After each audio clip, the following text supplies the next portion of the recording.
Hello, everyone. Hello, everyone. Jimmy here, my online guy. Frothy Friday. It's been a few weeks since I've jumped on, so I'm super pumped to get in today. As you guys know, unfortunately, no beer today. I've been off the alcohol for about a solid month and a bit now, which is probably the first time in 20 years. But I've got water in hand, so I'm super ready to go. But guys, I'm super pumped about today's Frothy Friday, especially. A lot of them are just my thoughts and opinions, but it's something that I've been speaking to Sean about a lot lately. And it's about outsourcing. So I thought, well, instead of me just jumping on a call with these guys, I thought, why don't we just try and share the value and see if we can't help more people. So I asked Sean and Trev to jump on today from Outsourceable just to talk a little bit more about outsourcing and really today I want to kind of dispel myths around outsourcing, especially. I think like we spoke about, a lot of the issues that people have with outsourcing is maybe the way they go about it, not necessarily outsourcing itself. So I'll get out of the way. Sean, why don't you guys introduce yourself and then we can start with a few questions. Awesome. Oh, well, yeah, thanks so much for having us on here as well, actually. I didn't realize that you were off the beers too, so I'll hold up the camp and Oh brought no one. no, So, I just got my water for the moment, but yeah, no worries at all. Well, yeah, so I've got an outsourcing agency, which we call Outsourceable, and Trev is one of the main team leaders at the company. So what we do is support mostly small to medium businesses that are generally taking their first step and starting their outsourcing journey, which is quite difficult to navigate in the beginning. So yeah, really excited to jump in here and share a little bit of our journey and how we've gone about it, how we've set things up, and how we're supporting small businesses as well. So hoping we get a couple of questions jumping through as well, but we'll see. We'll see how we go. yeah, 100%, guys. If you got questions, this is the day to do it because not only are we getting it from the Australian side or from the Western side, but Trev's over in the Philippines and he will shoot straight with everyone. And I don't want you to pull any punches today. Don't worry about Sean. Just be honest. Talk about your experiences and the experiences of your team as well. So, guys, if you got any questions, g'day, John. Thanks for jumping in, mate. If anyone's got any questions, just throw them in the chat, and then they will pop up on the right hand side here, so we can see them and we can answer them as we go. But in the meantime, I've got a couple of questions for myself, so we'll just get straight into it. So, wow, one sec. What's happening here? Yeah. There we go. How did Outsourceable come about, Sean? Yeah, wow. It's been quite a long journey, I guess. And Outsourceable is the name of kind of the tidying up and supporting other businesses through what we do. But for me, it was way back, like 2017, I guess it was. I was living in Melbourne in the city there, and I saw Gary Vaynerchuk speaking at the exhibition center on a tour. And as those seminars always are, there was a support person in there that happened to be an American dude, and he was it was really interesting, and it was like a light bulb moment for me where he said to someone, or there was, they were all aspiring business people in the audience, and they basically said, is there anyone out there who's got a business but doesn't have a website? And of course there were a few. So he brought someone on stage. They did like a Q&A, and then he hit the projector, and a Filipino lady waved. She was so lovely. And she was like, hi there, look at this, boom. And she'd built a website while they were talking on the stage. And I was like, wow. So we could actually be going about our business, and in our pocket, we can have capabilities to execute different aspects or elements of business.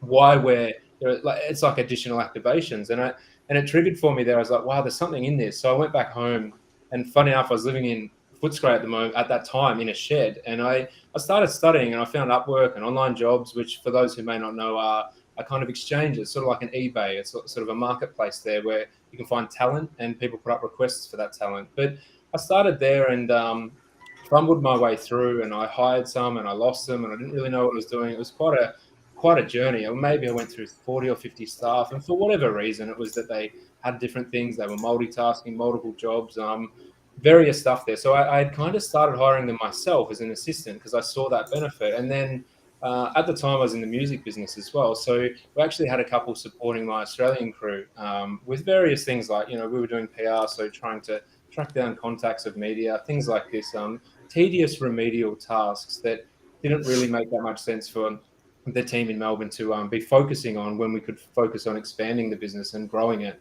So it sort of evolved like that. So I went on a personal journey myself through VAs and outsourcing. And went through almost every kind of hiccup or landmine that you could imagine. And over that last 6 or 7 years, it's kind of evolved where, our clients were predominantly music industry and independent and early stage artists. So when COVID sideswiped everyone in the start of 2020, no one really needed what we were offering. So then at that point, we pivoted.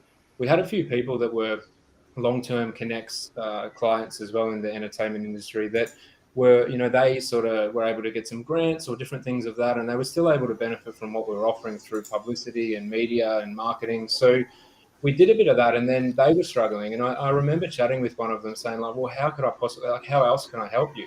And it just dawned upon me that, hey, some of the VAs that are helping my company behind the scenes, how about I lend some out to you to try and, we were trying to help businesses stay alive at the time. And through doing that, they were like, yeah, sure. And we're like, okay, great. Have one for 10 hours and then see how you go. They said, amazing. Another 10, another 10, a 20. And then they raved to friends and it was 20, 20, 20, 20. It started gaining traction there because people were also experiencing it themselves, the benefits of outsourcing. So from there, we kind of were like, okay, well, there's something here. The world's going digital. People need this. Small businesses struggling, and there's a way to, reduce some overheads as well to help us get through as small business owners, which it's been a pretty rough time. So we kind of focused more on that lane and that channel, and then it sort of has started building out mostly through word of mouth as well. We haven't really heavily focused on marketing. There's been no ads or anything like that. So we've kept it small and humble, but that was sort of the long story of it, of me going on that outsourcing journey myself, and then some of our other clients who were servicing with sort of my agency, then we ended up lending out some VAs and they saw the benefits, they requested them permanently. So yeah, and then from there, the crew like Trev here, who's been with me now for quite a while, have kind of naturally evolved and mushroomed into leading and nurturing and setting up, supporting a team, dealing with some clients as well. So yeah, that's kind of the long way around of how we've arrived at where we are now. And now we've set it up properly where we either offer VAs out at a 40-hour week or a 20-hour week, and it's sort of set like that so it's stable. Clients have the certainty to know that they've got a dedicated person, that if they're going to invest in training them, getting them up to skill, you don't really, the worst thing would be for them to ghost after 5 months or 6 months or something. So yeah, we try and offer that. So we house them, set them up, give them stability, because quite often it's, in our clients as well, many of them might need something now and then not the next week. And it's a pretty rough scenario if you're purely depending on that in a freelance environment. So at least we're able to provide stable income and people can actually forecast. So our VAs have got a pretty nice situation there as well. Yeah. Yeah. So Just one second. I just sent you a message, Trev. I'm just gonna unmute you when you're ready to talk. Just mute on. Obviously, time's money. Trev's still working hard, which is good to see. But make him stop. Yeah. oh, yeah, but that's good. Like I think that is a big thing about working with Filipino. No, not Filipino. I think it's just generally working with maybe people from other cultures and countries is different work ethics, different sort of thoughts and ideas about work, and how much commitment to the work and things like that. So, all right. So you went from being an agency, helping musicians in the music space, using your your own personal requirements to sort of scope and shape out Outsourceable. Now, there's obviously a lot of companies that do this, but I think we need to wheel back a sec.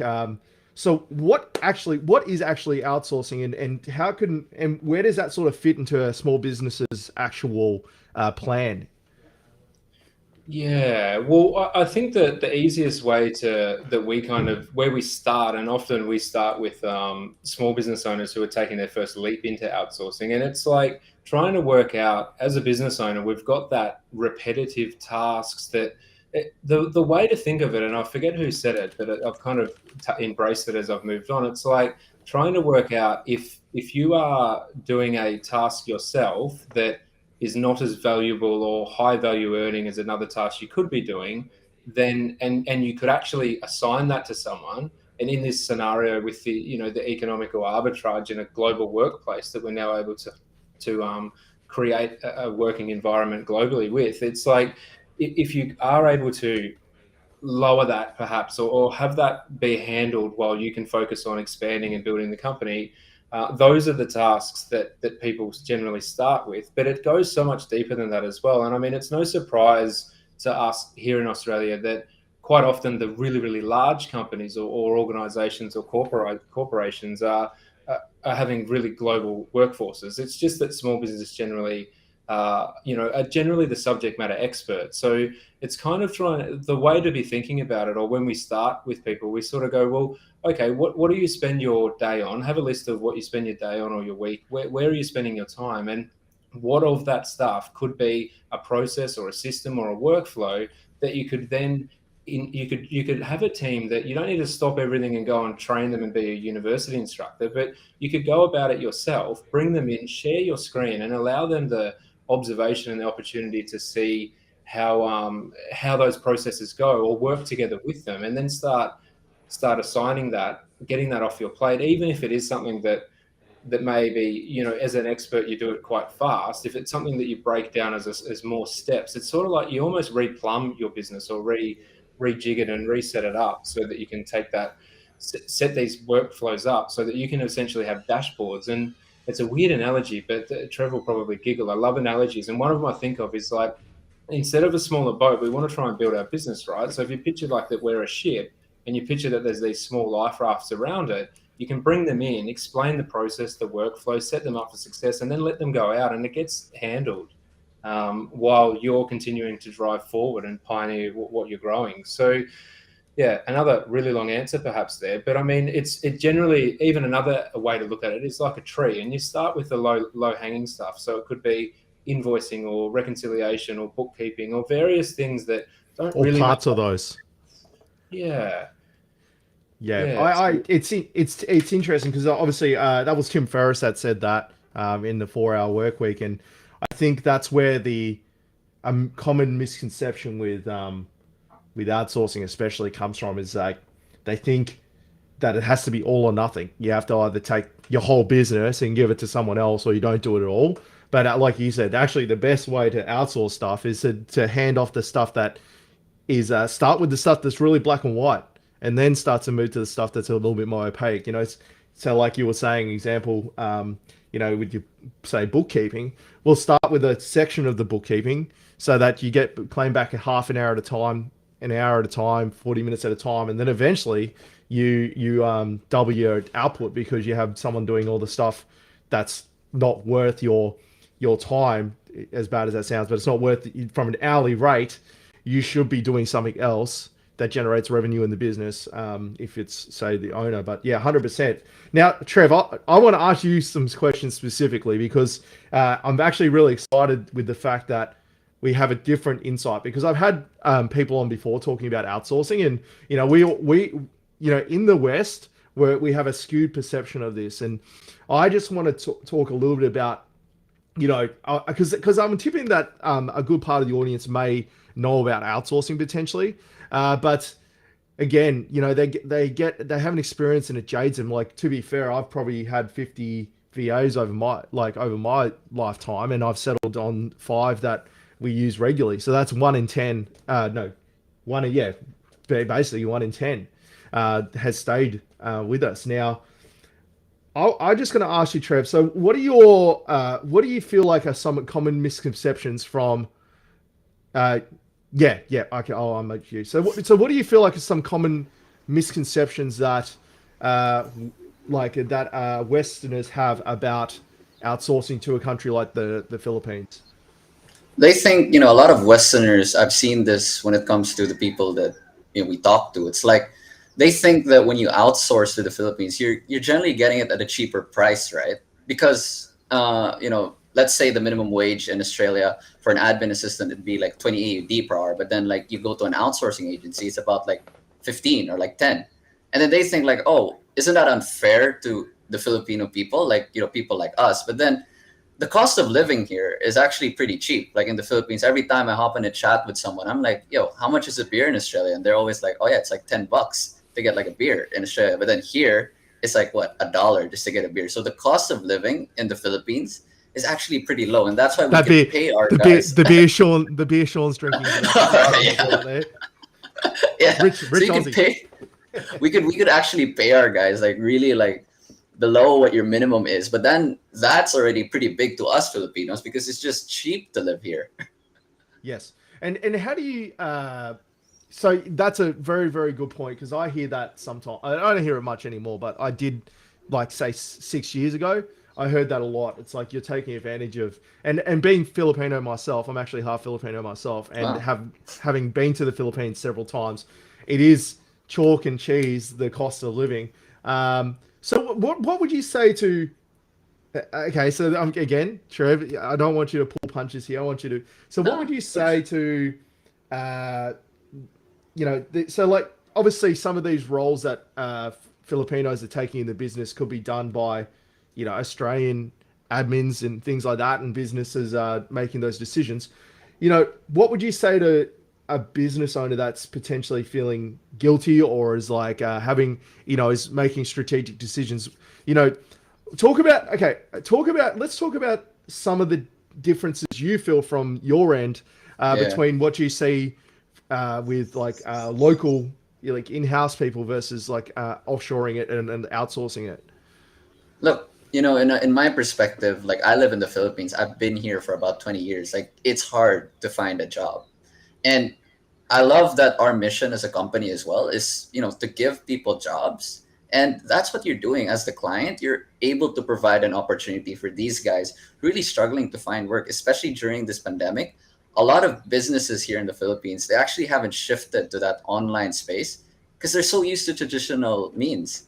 And then when the pandemic hit, they're just like, oh, I don't know what to do now. So I'm gonna go bankrupt.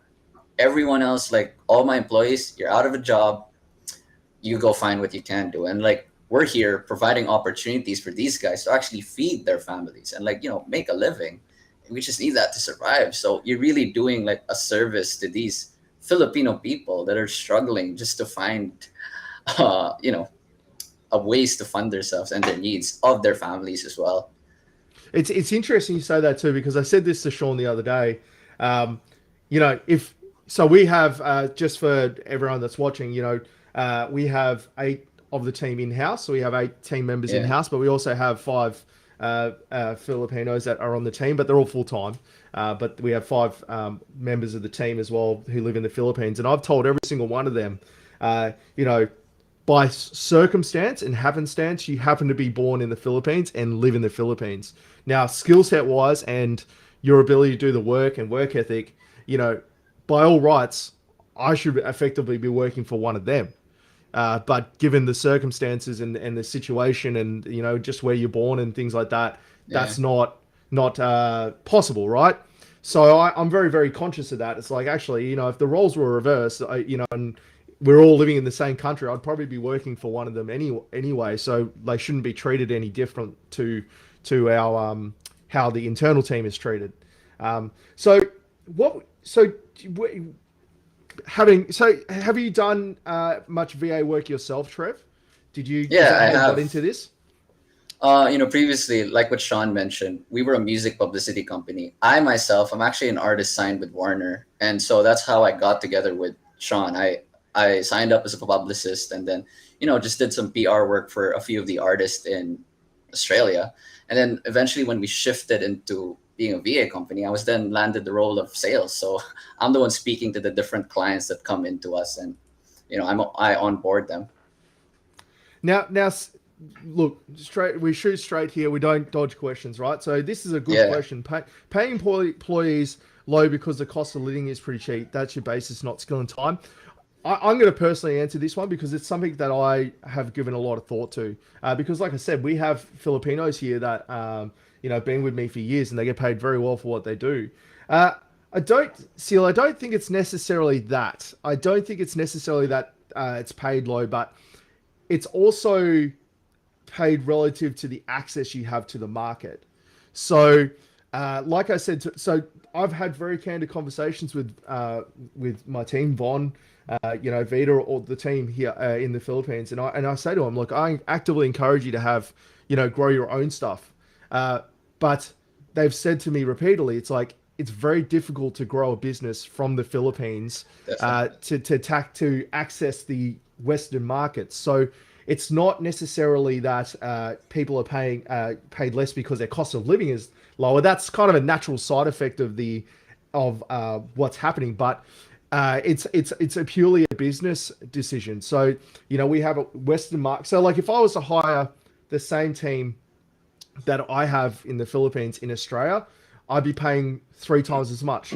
Which means that I would be charging 3 times as much to cover the cost of that business. So I'm effectively able to hire more people to have more output because the sums are different because the cost of living is lower. Now, I'm it's a very contentious issue. I understand, but Yeah. I think we have to be pragmatic about the actual situation that people that we're all in, which is ultimately, an agency. All an agency does is value add services. So like we sell websites, we do SEO, Google Ads. A business could do all that for themselves. What they pay the margin for is the value add that we provide, and then as an agency, we pay fairly for what for the skills, and then value add to the market based on location. So, I mean, what are your thoughts on that, on that? I'll start with Sean, and then I'll go to Trev. What a fantastic question, and very not uncommon to have a question like that. And I think that my response initially would be that I think we need to be very mindful and thoughtful that it's not so much swapping one member out for another. And I think that, like, for example, with my journey myself, I was running an office in Melbourne with 4 Australians, and for that same overhead of operating at that time, I was able to replumb and replug my company, and I was actually able to have like 14 staff. So with that came an opportunity to offer more jobs where they're way more limited.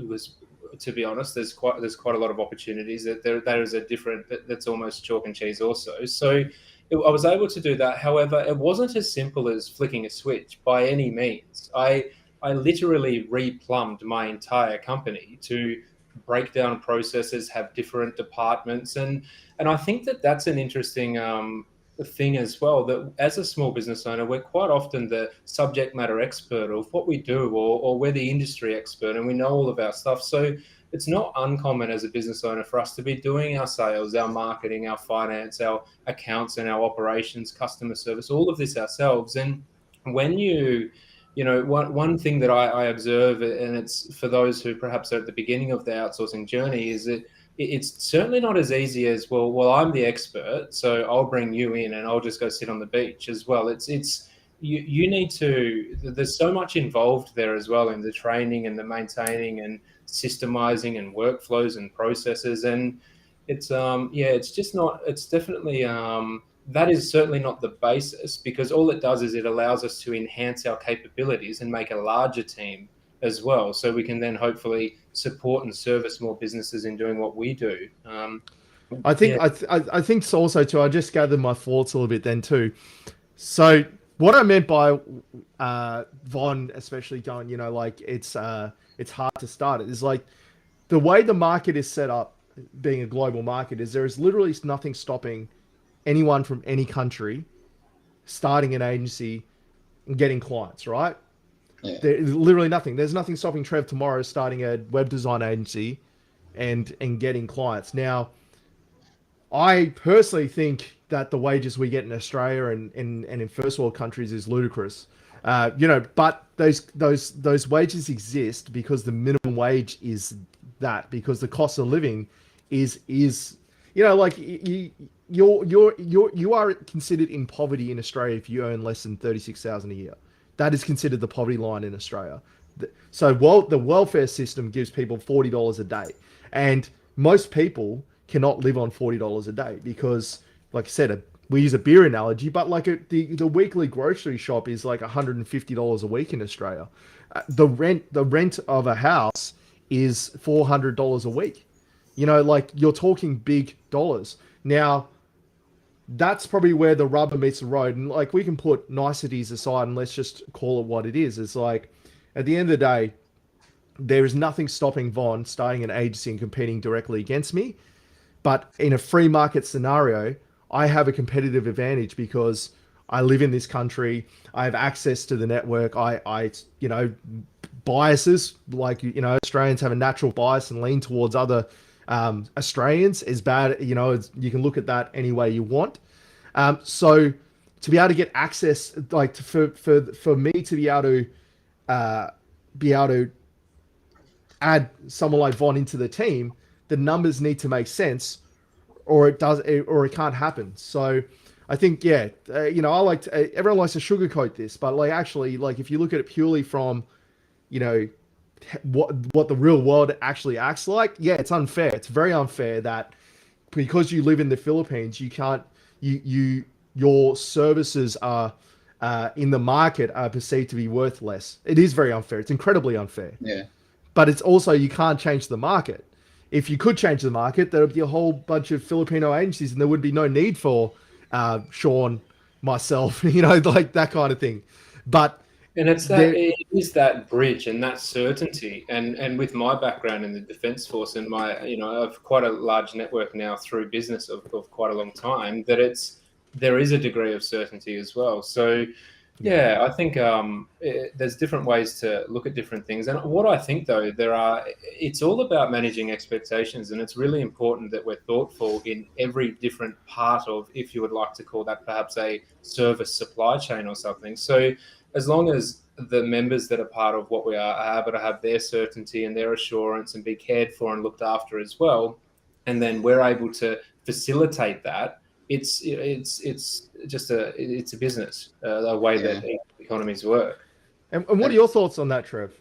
Yeah, let me just add to what Sean says. Like, in my perspective, the way I see it, it's a win-win situation for the business and for the VAs.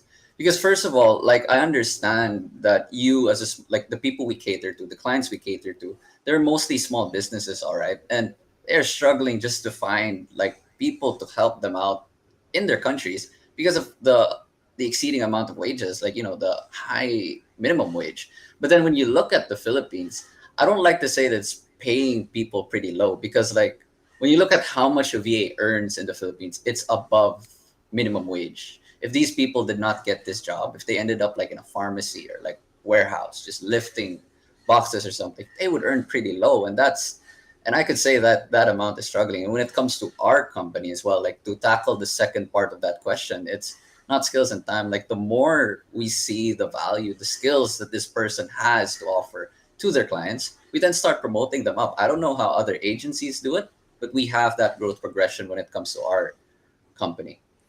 Yeah, that's a really good point. I think fundamentally, that's ultimately what it is, because like, at the end of the day, people set their own price for their services, right? So, if Von come to me and said, "Oh, Jimmy, I'm wanting like $27 an hour," well, then I would make that consideration based on where it fits into the relative scheme of the business. But it's a free market. So like the market decides this stuff. It's not, you can either use the market and utilize the market as it exists, or you don't participate in it. It's sort of one or the other, because as a business owner, and like I think it's a good question, and it's good to give a perspective from our end as a business owner. We're competing in a free market as well. So when we're competing with other companies to build websites and stuff like that, we're still competing on price and still competing on and all that stuff. And if my competitors in the market are using offshore teams to assist and help, well then I've got to stay competitive as well. And it's every other business on the planet works like that. It doesn't work in a vacuum. So I think we've covered that question off enough. And Trev, I really appreciate your opinion on this, because Sean and I, again, different opinions, and it's nice to get a third opinion. To get a third opinion there. So okay, so let's talk about conditions for a sec, because obviously I keep going back to why I feel like people get a little bit jaded and a little bit put off outsourcing, and why a company like yours, Sean, should exist. because, like I said, I can only speak to my own personal journey, and I've got the inside lane. I know a little bit of Tagalog as well, so like I'm like a lot further. I've got a lot better chance of finding good people, but I still struggle now. One of the things I've observed is that a lot of the I think the people's expectation, like people don't go into their outsourcing journey with the right expectations of what someone that isn't sitting right next to you can and can't do. Um, so let's talk about that for a sec. How does someone, like, let's say they're not going to use you guys and they're going to go online jobs, look for someone. How can someone make sure they find the right, have the best shot of finding the right person for their business? Sean, you can go first. Yeah, and to think of that, I mean, the answer is, and we ask this when we pre-qualify clients, because they've got to be ready to be outsourcing as well. You can't sort of just say, well, it's all in my head, I'm the expert, so they'll just pick it up. You need to have, we all call them SOPs in business, right? Operating procedures and processes and workflows. So I would say that even if you don't have them and it's your first ever time, I mean, you first of all do some research and have a look around and understand a little bit of what's common and what's not, and perhaps explore with some agencies. Just don't need to proceed with them, but just get a little bit of an idea of what they are. There are a ton of websites, there are thousands of them, and you can get an idea of the different areas that can be outsourced. But if you know that you want something specific outsourced, then hopping into those platforms, I mean, to be honest, I wouldn't recommend it. And that's where I started. It's like the Wild West. It's like throwing a dart with your eyes closed and you hope it lands on a wall. So, I mean, you can go try that and be as specific as you want, or be as specific as possible with your operating processes, your KPIs, your management. But ultimately, there's a quite a large divide there as well. So, yeah, I don't know. That's how I started, and then I realized, and that was the beginning of my journey. And it's funny. I'll share with you, Jimmy, that one of my VAs back in the day, there was a storm, right? And I was in Melbourne, and I said, "Oh, he said, sorry, there's a storm." And I said, "Well, that's okay. It storms in Melbourne most afternoons as well. No worries, mate." And he said, so I'm going to be out of electricity for 3 weeks." And I was like, "Oh, wow. Okay, that's quite different to the storm in Melbourne." And I thought, right. And this guy was so great at the time as well, really involved and supportive. And he got to a point where he said, "Look, I can come back on, but I can do 2 hours on, 1 off, because I need to take an hour off every second hour to go let my generator cool down that I'll be using to power my laptop. And I need to walk into town to fill up some jerry cans." And I was like, wow. Well, I never have experienced commitment like that, even probably from myself. And I was like, wow, that's remarkable. Could you show me? And he literally filmed himself jogging down a road, getting chased by a dog carrying jerry cans. And he thought it was funny. And I was like, well, that's incredible. How can I help? Would you like a bike? Let's have, we try and go above and beyond and support as well. And he was like, fantastic. And through that, I realized, wow, that level of commitment, and my crew in Australia were fantastic and still are. However, I had never experienced that. If there was a storm and we were an hour from our work, if the roads were shut in Australia, we wouldn't be swimming. We would be sitting at home and going, "Oh, well, I'll be in later."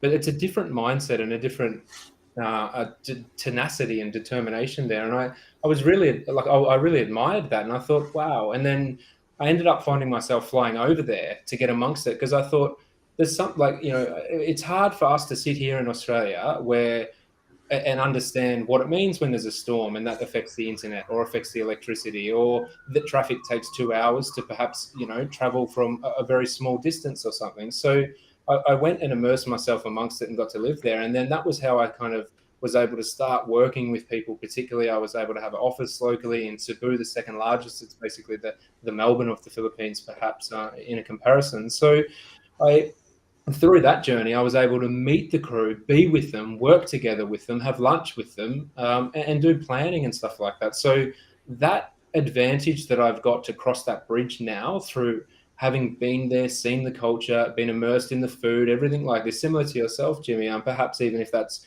through various trips back or something. I went and lived there for the entire of 2019. So I lived there for that whole year and learned all of that and got to be around there. And it just clicks in your head when you've lived somewhere for a year that it's sort of like a home there. So I'm able to be empathetic, I'd like to hope, in understanding the scenarios, the situation there, and be mindful and lead with that. Whereas it's quite difficult. And if we're in Australia, it's probably like, we may have our rules where, you've got to be here at this time or that time, and there might not be that much flexibility. But one of the biggest things is that in different countries, you need to be mindful of that as well. So, yeah, I mean, I would say if you were going to try and find Upwork and have a go on your own, I would say try be as prepared as possible and have your processes in place and KPIs, and make sure you bloody get on the video and start meeting them as well. Don't give directions through text and think, I mean, it's part of your team, no matter, just because that someone's in a different country or city. And people travel everywhere now, but it's like, participate and actually include them and make sure that you work together collaboratively. That would be, but I would also say, and let me know how you go after a couple of months, because my line's always open, because it's pretty wild. You definitely have to have the stomach for it. I mean, like I said, a 10-to-1 ratio for us, and I'd like to think I have a very, very good inside lane. But Trev, what are your sort of thoughts on that? What do to help improve the success of someone that's potentially looking?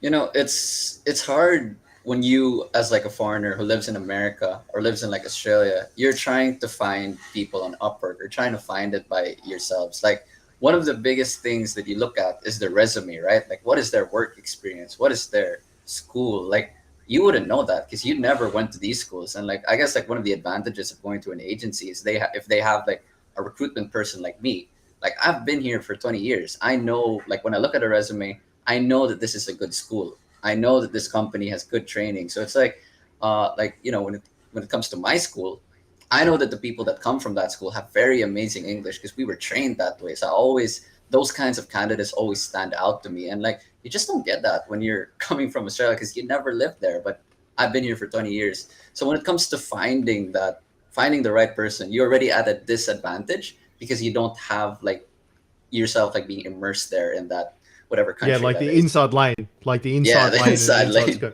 Yeah, if you think about the amount of time and resources you need to put into scouting and interviews, and I mean, you can't really judge a person by a photo or a resume, especially not when it's so intricate as bringing them into your business if you're a small business owner. So if you picture that you're stopping for 1 month to go and do interviews and then inductions and trying to work it out and figure it out, like, that's the other advantage. Like, we've always got an ongoing recruitment situation, so there are always people that are around. We can help support that every single account encounters challenges because there are cultural challenges. So we have that's part of what Trev does as well. It's not only recruiting on the ground. I mean, how could I know whether this postcode or that postcode means that there's a different degree of English or perhaps a different status in the community? And that advantage just makes the transition so much better than just looking at who's got a photoshopped photo or something, or who's, it's not uncommon. One of the things I dealt with was someone on Upwork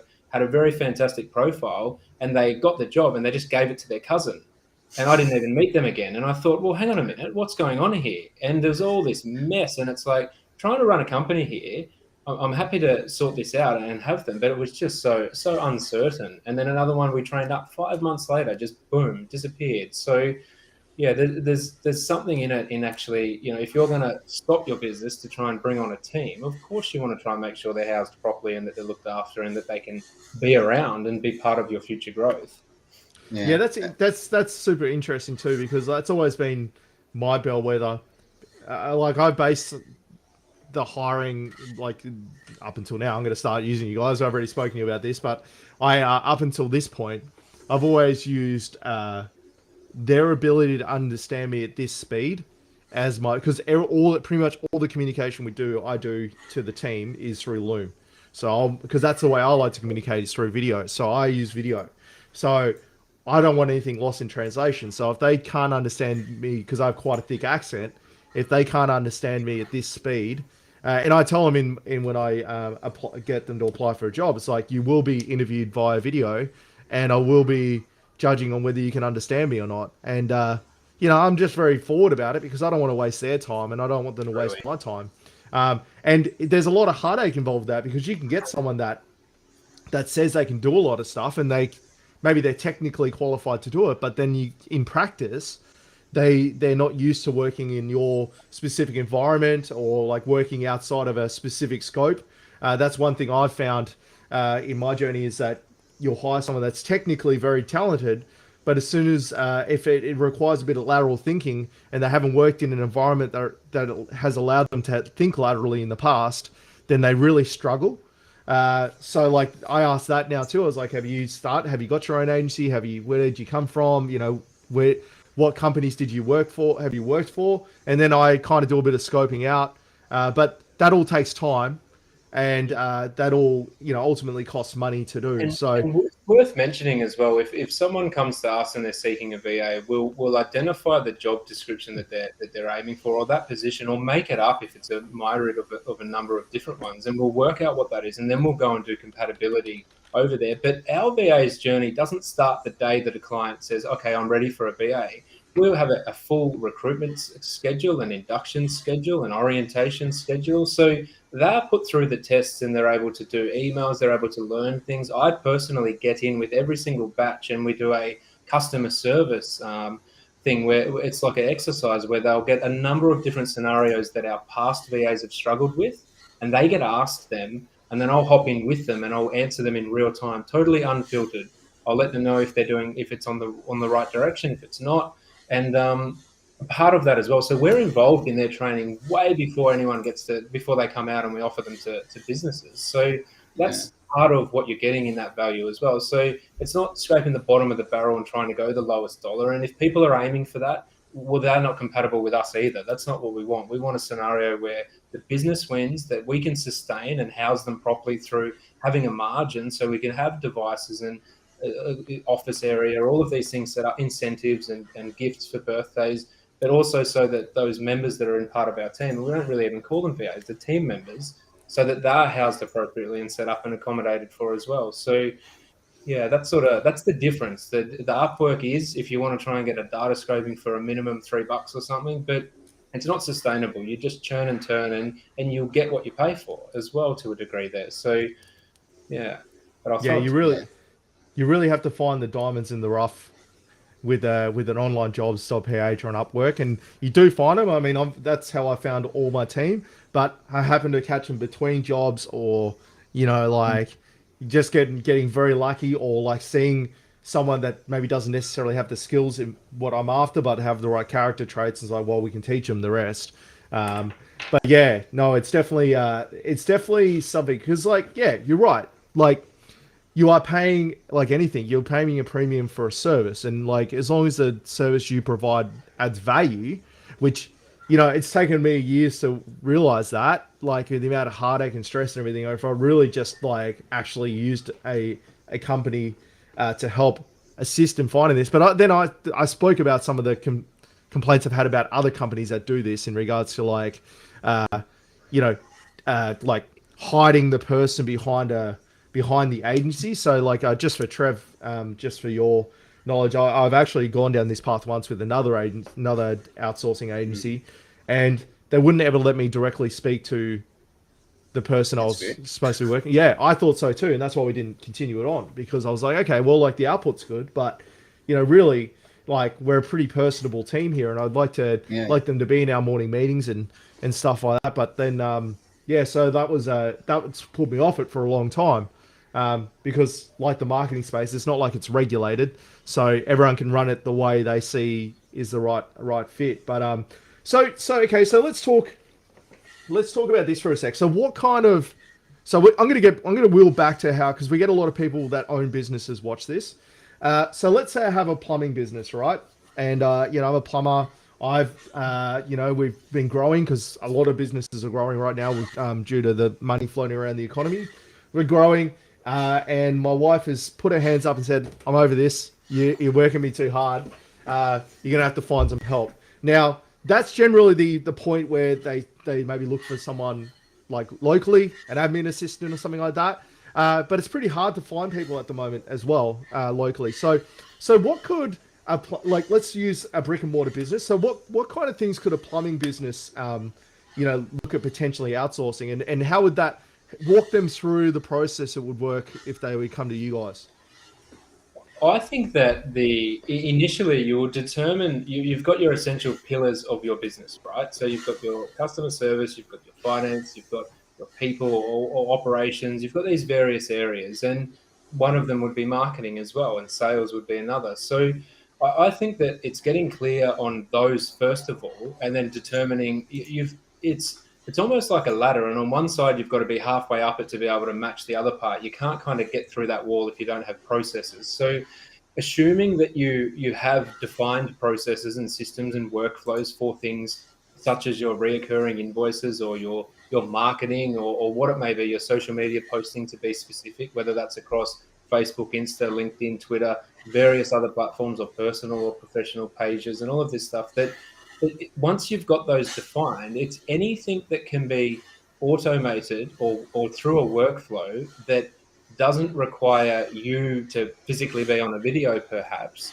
can essentially be outsourced. If you think of it like that, that's probably the easy way to say it. But it ultimately comes down to determining what pillars of your business you want to start with. So for those particular ones, I mean, I would argue that if you were a tradie or you owned a tradie business and you could have your social media active, like an example for those that are always on the tools that may not know how this could work could be you have a location on Instagram, you put stuff on there, and all of the local businesses in your entire postcode, you go in, follow and engage with them.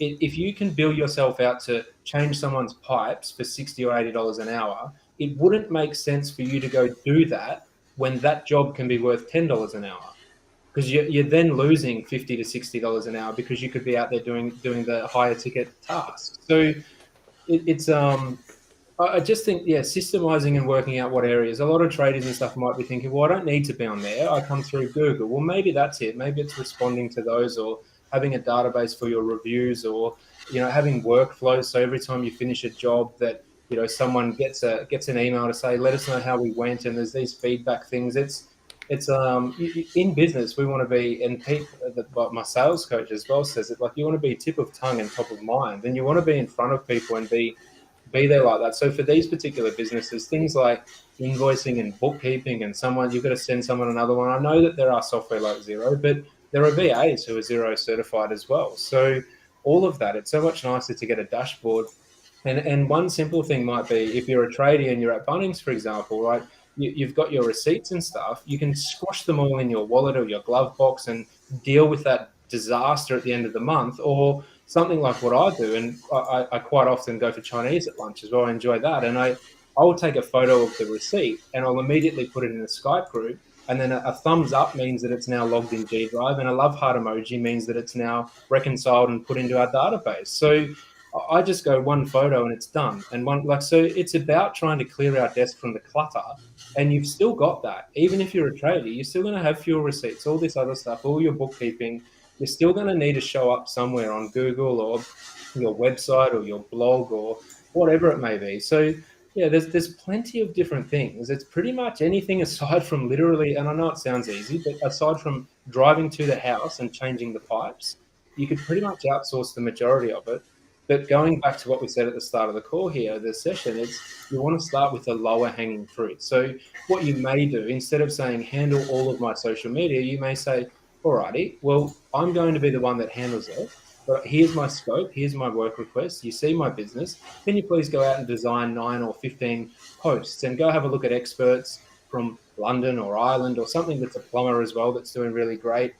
Reference those. We don't need to reinvent the wheel in many different ways. So you're able to utilize and see where that success is, what they're doing, and then bottle that up, make it a workflow, and then we can have a dashboard. So for your first 10 or 20 posts on socials, you might want to have a look at them yourself and go, okay, hey, hang on, let's move this. And we work with a medical centre, believe it or not. So we've got a GP practice up in Brisbane that we work with, and we did all of their social media.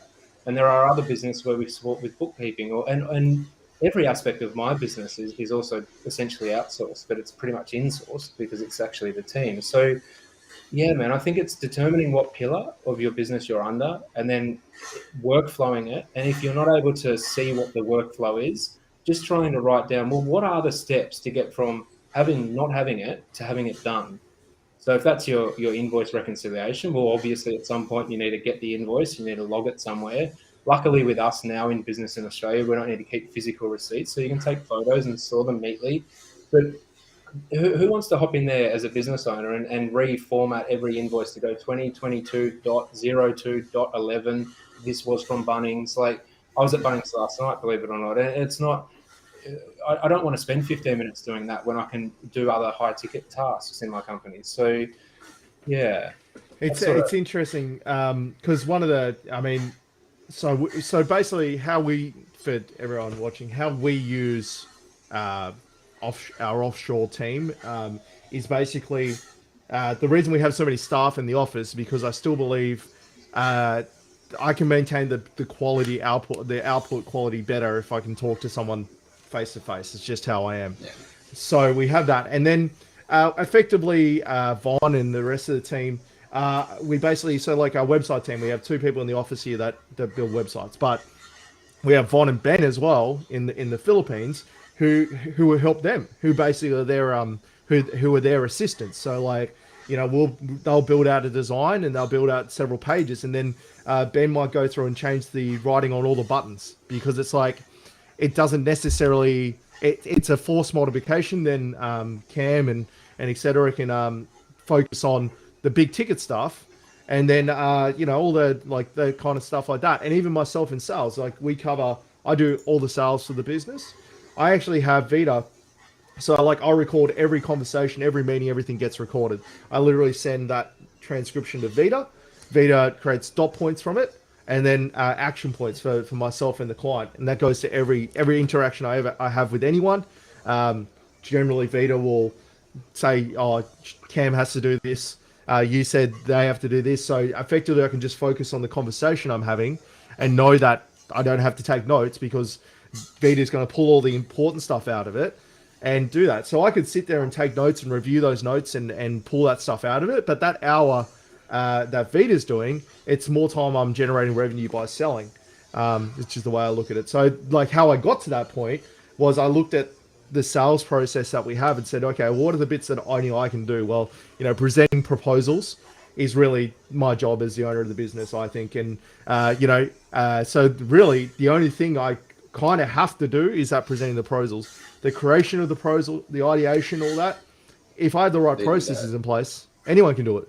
It's just setting it up. So that took me, and I think that's one of the common misconceptions, right? Because we're going to get to that in a second. That's one of the common misconceptions, is that you can't just turn a business from a business that doesn't outsource to a business that outsources in overnight. That process to get Vita and to get everyone on board in this team took months and months and months. So like, you can't just use outsourcing as a band-aid to fix a gaping wound. Mm-hmm. It's like, you've got to like do first aid first to get the wound under control, and then, you know, the outsourced team can be the dressing on top of it. So that's one common misconception I think is out there. What are some other common misconceptions you hear? And I'll start with Trevor first, because I think, you know, actually, Trevor, what are some common misconceptions that Filipino VAs specifically, because that's where you are, have about the US market, Australian market, and like employers in this country? They generally think that you guys are pretty straight to the point, and I think that's not a misconception, man. Australians mostly, they're very straight to the point. So this is one of the things we mainly deal with. Like, there's like, in our setup as an agency, there's the VA, there's the concierge team, and then there's the client. So when there is like feedback that needs to be given to the VA, the client, if they do that straight to the VA, it's like, they're gonna take it bad, because we Filipinos, you're a Filipino, right? Yeah, we're very soft-hearted.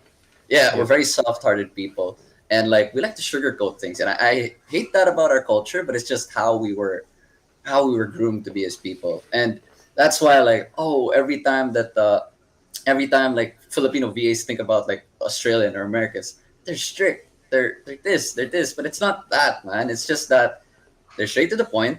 That's their culture. They just want to get work done. Remove all the fluff. We just want to know what's the important details. But then Filipinos are always like, no. Like, I don't know why Filipinos are like that, but that's one of the biggest misconceptions that they have about like you guys. So basically, you know, what we would think is just a casual. they. think your audio cut out. Losing your audio there for a minute, mate. Oh yeah, sorry. You know what they would think is a common misconception about you know, just quality of work. You know, what you would have as a passing conversation to someone in the office here. They lose sleep over. They're worried about their job, career. They do that. They think about that overnight, and then they affects their mental health or something. But to you guys, it was so normal, but to them, it's end of the world, man. It's a strange one because in our side, it's actually rude and disrespectful to not be what we would consider transparent there or something. But of course, you must be mindful, and it's. I think that no matter what side of that equation you're on, our forever challenge is to try and lead with empathy and understanding. And if we do slip up or there is something like that, I think that for us as well, like if people, you know, if we've got our team and they're not sort of directly answering something, you know, we can try and workshop that or use our concierge or our leadership to feed that back and say like, hey, you are welcome to be more transparent, and also with myself as well. I mean, I sometimes do wish that some people who are, you know, jumping on and just having one stable position and one reoccurring task list, I almost wish sometimes that they could join me and be a bird on my shoulder for a day, because it's not that easy to try and keep a ton of people happy on both sides of an equation, and then also somehow, you know, keep yourself going in the middle. But the biggest thing is that we will always get those different things wrong here or there. I think that for me, it's just trying to ensure that the team know that underlining all of that is actually empathy, and it is a, you know, this isn't like with this pathway. It looks quite easy. There's a client and there's a VA and there's a commission in the middle or something, but I can pretty much guarantee it's certainly not like that. It's certainly not that easy. So, you know, it's there's quite a lot involved in it that it's easy to sort of observe from an outside and say, well, it must be easy, but there's so many intricacies that are in that particular environment. And it's really important we try our best to keep continuing to get that right as well. But yeah, I think that's a good point too, because obviously it's a common misconception, but it is rooted in truth, is that, like, you know, it's very difficult because you know, sometimes you know, offshore teams, not Filipinos, it's like just, I think offshore in general, it's so easy to disappear. You know, you could be working with someone and then all of a sudden they just disappear on you. And we have a policy in this business is that no one's allowed to disappear. And I just say, well, I'll find you, so you can't disappear. But like, I'm also like, no problem is that bad that we can't talk about it. Because I obviously, being half Filipino myself, I know the fact that a lot of the reason that they disappear is because it's a face thing. They're not necessarily. It's easier to sort of avoid the issue and walk away from it and start afresh than it is to tackle the issue. Obviously, in Australia, that's not as big a thing, because in Australia, generally people will tackle issues and go like, "Wait a minute, mate! Like, you can't talk to me like that," or, you know, like, "I'm not happy about what you said." So how can a business owner eliminate? Let's say you've got a VA already. I haven't used you guys, but they've got a VA already. How can they mitigate the risk of that happening? Because obviously it's pretty disruptive for a business when someone that you've been working with for a while just disappears into thin air. So, you know, how can businesses avoid that? That one's to me.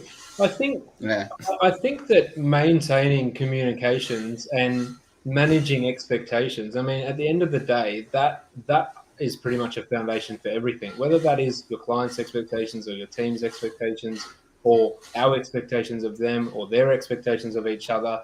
It's really, I think, just trying to be as transparent as possible. And there's also, I have a coach that's also said in the past that, like, if we bring it up at the beginning, it's a discussion, but if they bring it up, it's a problem as well. And I think that part of ongoing thoughtful leadership is trying to ensure that, hey, look, there are cultural differences, there are different things, but it's, you know, not always like a yellow ball that gets fired over the fence shouldn't be taken as a different colored ball. Like, it's not, if we are to give different feedback or stuff like that, or perhaps drop a explicit word during a meeting if we're in the heat of the moment as a founder. I'm sure, Jimmy, with you and your crew, it's probably not that uncommon as well. Like, it's just about trying to manage those expectations all round. So I don't know, for business owners, I would say over communicate, and when you've got a downtime, ensure that you say, hey, look, when it does get busy,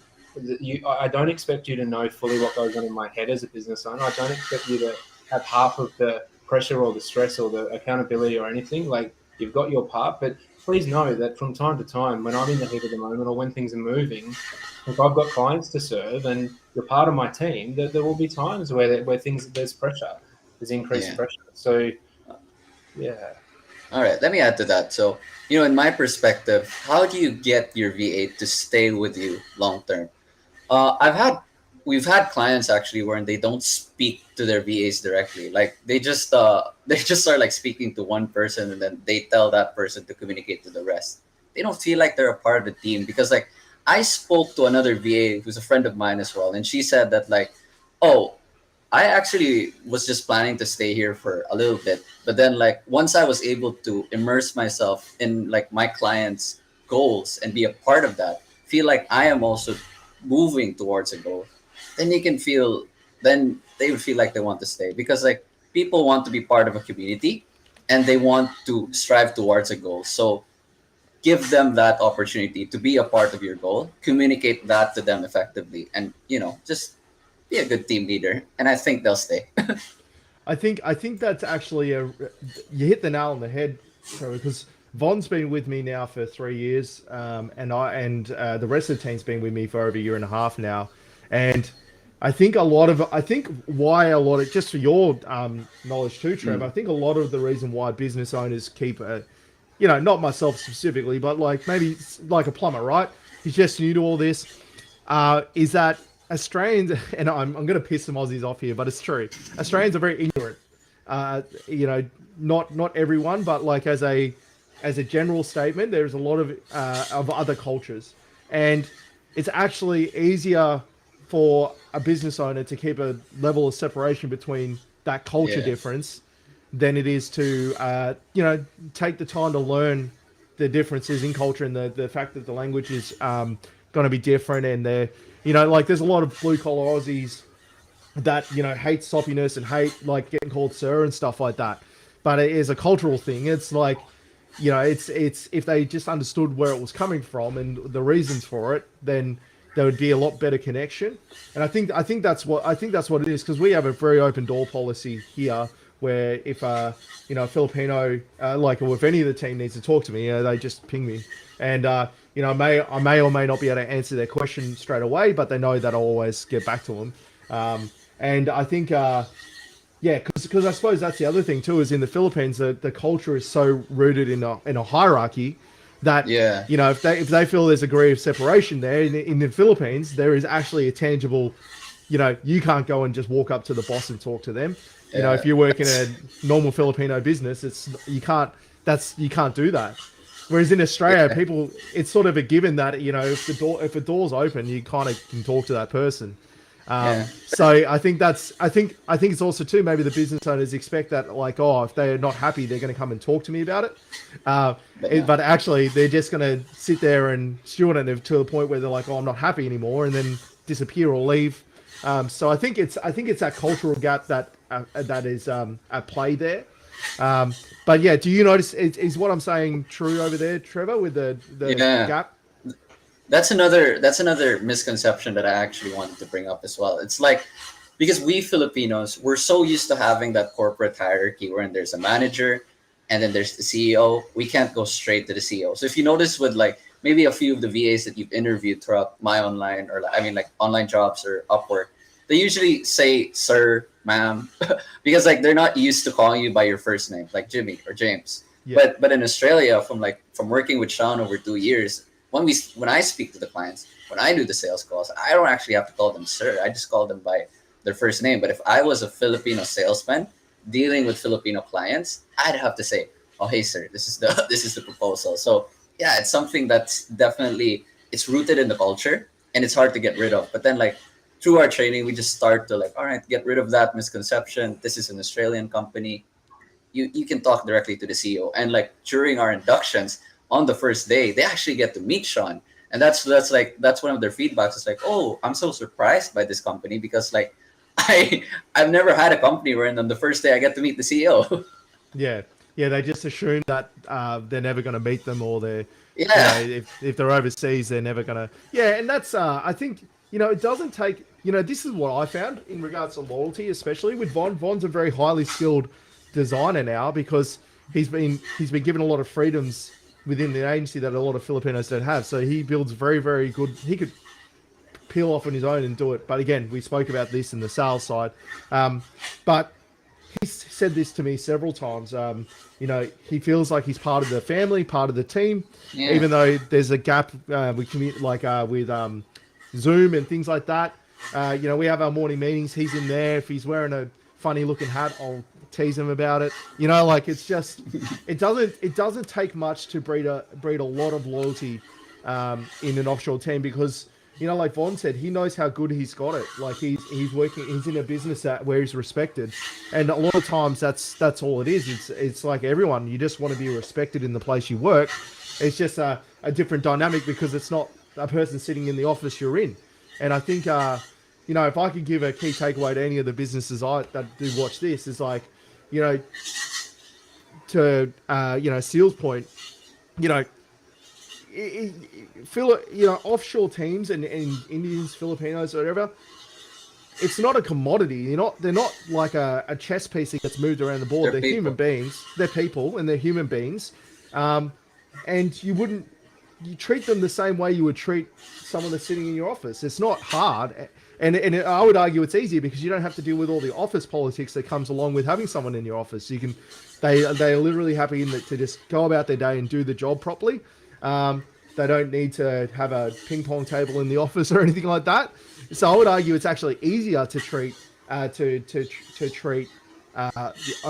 offshore team better because they just require less in regards to that. They're just happy to have a good job where they're respected. And I think because obviously we're going to have to sort of look at winding this up, but I think that's a key takeaway. We'll go through it again. So what's one more common misconception you guys hear, when you speak to businesses about how this whole process works? I think for me to jump in, one of the big ones for Australian businesses is a general observation. Well, if I'm paying less per hour, therefore the output must be 70% less per hour as well.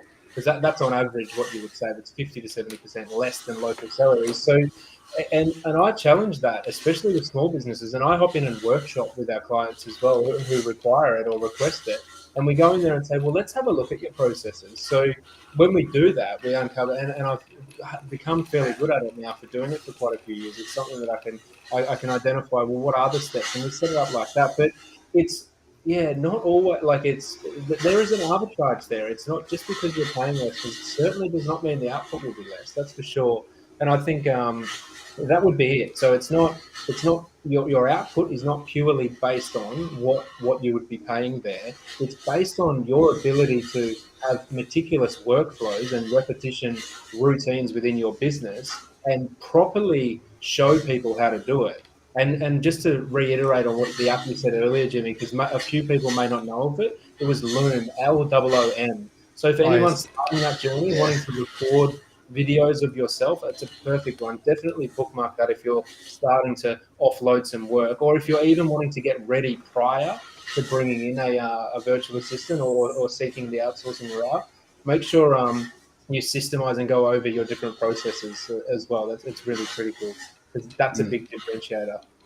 Yeah. Oh yeah, makes life easy. Yeah, go Trev, go. Sorry. Yeah, another misconception I usually hear from other businesses is that I'm a business owner from Australia or like from America. I'm hiring someone from the Philippines. This is a backwater country, and it's a lot of people when they the first time they hear about the Philippines. Oh, isn't that like an island country with like just beaches and stuff? But nah, man, we have good schools here, so that's why they think that it's a backwater country. So surely people wouldn't be able to execute these different tasks. But man, there are a lot of Filipinos who go through very good education, and there are a lot of Filipinos who are leading different projects around the world.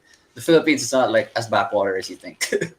That is actually so true. I love the Philippines. What I've said to Pauline, one day we're going to move back there because I've got a dual citizenship. So I think one day we will end up back there. And and I said to Pauline got a very I mean, I've been several times, and Pauline went there and was like, "Oh, this is actually quite cosmopolitan in some places. You know, some places aren't as Yeah. cosmopolitan. You know, Metro Manila and stuff. You know, it's pretty industrious city. But you go to, you know, like Cebu, Dumaguete. I love that place. You know, with all the universities and things, and yeah, It's relaxing vibe there. yeah, you would go to you would. I think a lot of Australians would be surprised if they went to the Philippines to realize how modern it actually is. It's not, you know, they're not riding. Yeah, there's jeepneys riding around, but they're not riding around on horses or anything like that. It's, you know, it's a first world country. I consider it it's a developing first world country, but it's a first world country the same way Jakarta is, or you know, like Malaysia, like you know, they have developed as first world countries differently to a country like Australia. That's all. And I think yeah. I wish more Aussies would go to a place like the Philippines, because, you know, everyone goes to Bali, and that's their idea of Asia. And it's like, actually, if you just like flew an extra 2 hours to like Thailand or Laos or, you know, Philippines or Cambodia, you know, you don't have to go that much further. It doesn't cost that much more, but it's completely different. Asia is completely different to Bali and and Phuket. Yeah, just want to add like a final statement to that. I guess it's like the Philippines is an amazing country with amazing people who are very loyal to your business, but we are just held back by some circumstances like slow government, things like that, and that's why like you could kind of think it's a little bit backwater sometimes. Yeah, I think that's what it is. Yeah, and you know, look, I would recommend, because here we go. DJ has got a comment. We might as well answer that before we go. So I've heard that a lot of people, I've heard from a lot of people China, Singapore, similar from what I've heard talking to people who travel. So I've heard that a lot from people, Singapore, China, and etc., are similar from what I've heard talking to people who travel for business, and they have a very different perception that most people have. Yeah, 100%.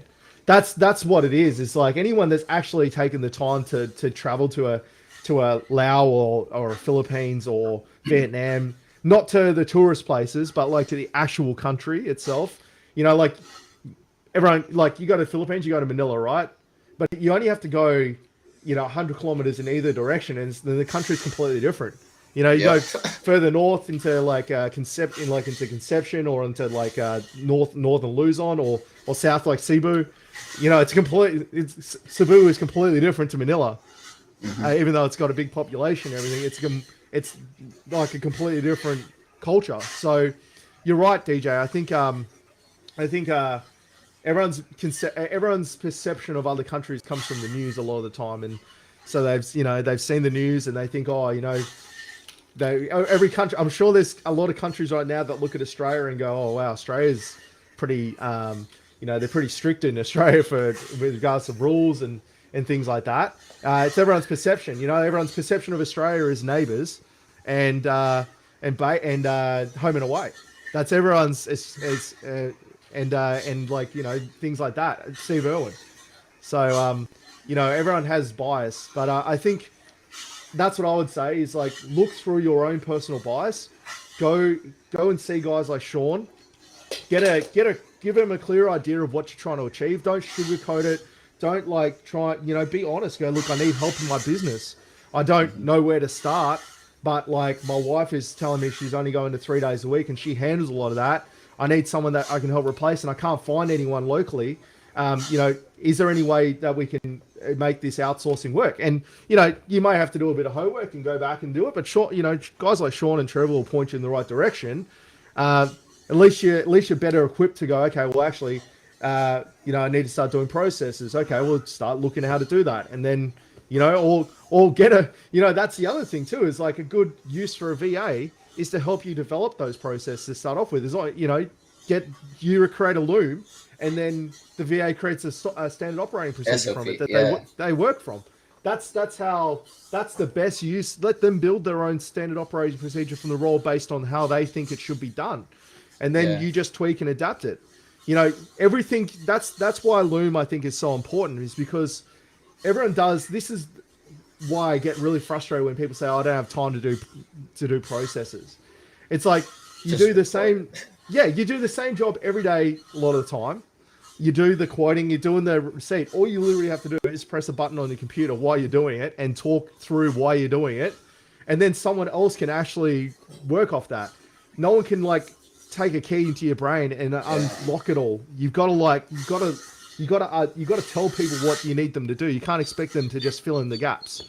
And I think that's my common misconception with Aussies mainly, is that you hire a VA and they're just going to know what to do. Actually, you've got to show them what you want. You know, you get that a fair bit, do you?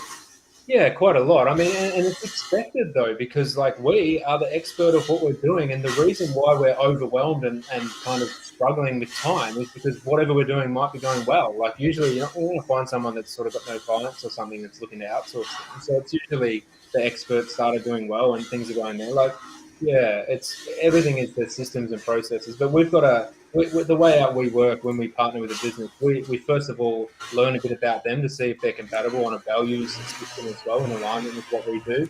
And then from there onwards, we go a bit deeper and have a look at how they're doing things at the moment, work out their existing stuff, their shortcomings, where they can benefit. And then we define what that looks like, what that processes are. And then start on that journey of we have like a whole onboarding process where we'll make sure that they're suitable to be able to start outsourcing prior to just throwing them in the dark. So yeah, there's a little bit of work that needs to happen at the beginning, but I view that I live in analogies, and one of the ones I view is like it's sort of there's a bit more of a head current while you're offloading that work or recording those ways you do things and building the workflows and processes, but you get out there with a nice current behind you and you can go quite a lot quicker. So 20 VAs can go a lot faster than one of me. So it's quite a process to slowly allow them. And we're specific with our processes too of our business. It's quite hard to let go of it. I was talking to a young bloke over East and he said, well, I can't outsource to anyone else or hire anyone else because no one could do it as good as me.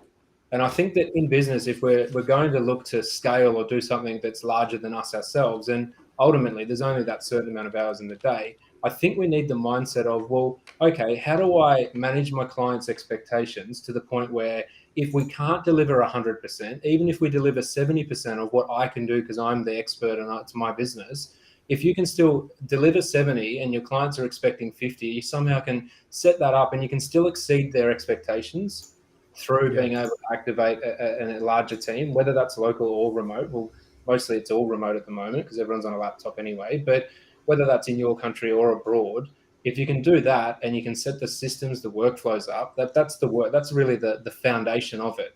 And then that's when you start unlocking that potential to go a bit faster. And one other thing for those, back to that tradie as well, just to mention, a thing could be for them to do a PR campaign for their own public profile. So if you're an expert and you've been in business for 10 or 15 years, there are 1,000 podcasts you could go on and explain what you do, whether that's your local business, whether that's abroad, it's all through a laptop. So for those type of people who maybe, a tradie might not be that across all of the computer, they might only have a phone. You could get a VA that sits there at a workstation that can create a press release, pitch that out, service that around, and this building your brand and your profile is really valuable as well. So there's so much that can be unlocked, man. There's really a ton. I totally agree. Like it's something that I've battled with a lot because like obviously when I started this agency, it was just myself. So like, I was like, yep, no one can replace me. And then I got Cam in the office and I'm like, actually, no, there's people that can do, if I just let them get out of their way, they do the job way better than I do. And it takes a lot of humility to be able to do that as a business owner because it's your baby and it's your money. But I think, there's a lot of business owners that maybe the reason they don't outsource is because they do think they have that misconception that no one can do it as good as me. But we've made it a conscious effort now in this business. I basically stay out of the way. I find that I'm a little bit like and I'm sure there's a lot of business owners like this, because you are the pointy end of the stick. Generally, if you say something, people will do it because they're getting paid to do that. So like if I go in and say, oh, we need to do this and need to do that, next thing it's like a hurricane's come through and knocked a bunch of houses down, and then they're the cleanup response team trying to put the houses together going, oh, what just happened? All of a sudden we're working on this, and all of a sudden Jimmy's come in here and said we need to start working on this and planning this, and everyone's like, whoa. So I've just learned now to stay out of the way, focus on my role in this business and my lane, and just find good people that can do the other parts. And I think you're right. Like that, if more business owners would be honest about that and go like, yeah, of course no one's going to be able to do it as good as me, but does that matter? Does that matter if they only do it to 90% of the way I would do it? Yeah, Is exactly. that going to say you're 100%? Is even 100%? You're in Oh, your own. I'm pretty awesome, man. Like, definitely 100%. Like, Yeah, I agree. Yeah, no, and that's what we learned. Because even Cam in the office here, there's things that he does that I'm like, oh, I would have done that differently. But the clients aren't complaining. No one seems to be upset with the fact that it's not done the way I would have done it. So, like you said, is my way the actual right way to do it, or is it just the way that I've always done it? So, guys, this has been really good. Trevor, it's been really good having you on as well for a bit of a different insight, because we always get people on that I know personally, but it's always good to make a new acquaintance, and no doubt we'll talk more about this. But guys, tell them a little bit more about how they can find you, Sean and Trevor, how they can find you, and if they want to learn more about outsourcing, how can they get in touch with you guys? Yeah, so the business is outsourceable. You can see it here over this side here. Get in touch with Jimmy and his team if you're watching this through the My Online Guy platforms as well, and he'll be able to link us up.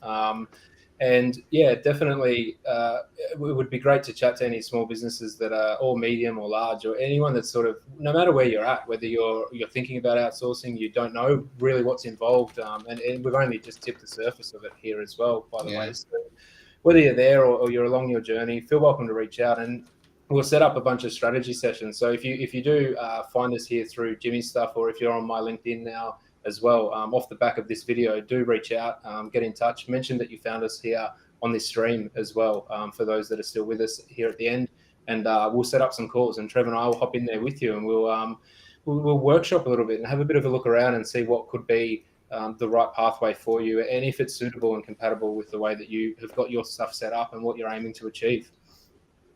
Excellent. Very good. And Trevor, I suppose, you guys are a team, you guys are part and parcel together.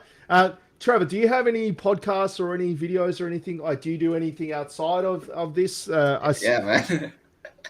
I'm actually, like I said, the way I met Sean was actually through an event that I was doing, like in music. So he came to Cebu back then, and then I met Sean. I'm actually an artist with Warner Music, and you can find me on my different social medias. That's at Trevor Sideriosa. And on YouTube, you can just search Trev, one of my songs like Purple Dreams or Lost Me. That's me, man. Or you can just search my name up on Facebook. There you go. Go to that link there. No, good on you. And I think that's another misconception. I grew up in a family that did karaoke and sung all the time.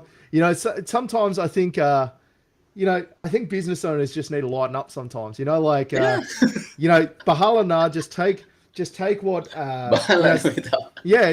just go with the flow. Like you can take a lot away from Filipino culture like that. Just look for the positives and just go with the flow and just see where it takes you. I think this is a good example of that. Obviously, if you haven't never outsourced anything in your life, it's going to be a very uncomfortable experience when you first do it. But should that actually stop you from exploring it? I don't think so. It's not as intimidating as it seems, especially if you're working with someone like Sean and Trev here. It's not as intimidating as it seems, and it could make a big tangible difference to your, not only your business but just your life. There's nothing worse than being a tradie, spending all day on the tools and then having a quote for another 4 hours and then process invoices and reply back to emails that you couldn't get to during the day. Next thing, a VA can just reply back to emails, and give you I know a tradie that has a VA, and that's their only job, is that basically they take emails and they basically text message the business owner when he's on jobs to say, oh, you got to call this person, you got to do this, you got to get back to this person.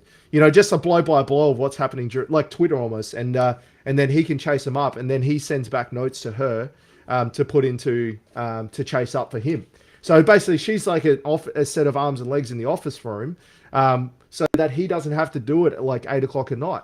He can do it during the day while he's working. He knows that if he basically records voice notes and goes, can you email this person back, or put this in my calendar that we need to do this job tomorrow, or I need to chase this up. Goes into the calendar.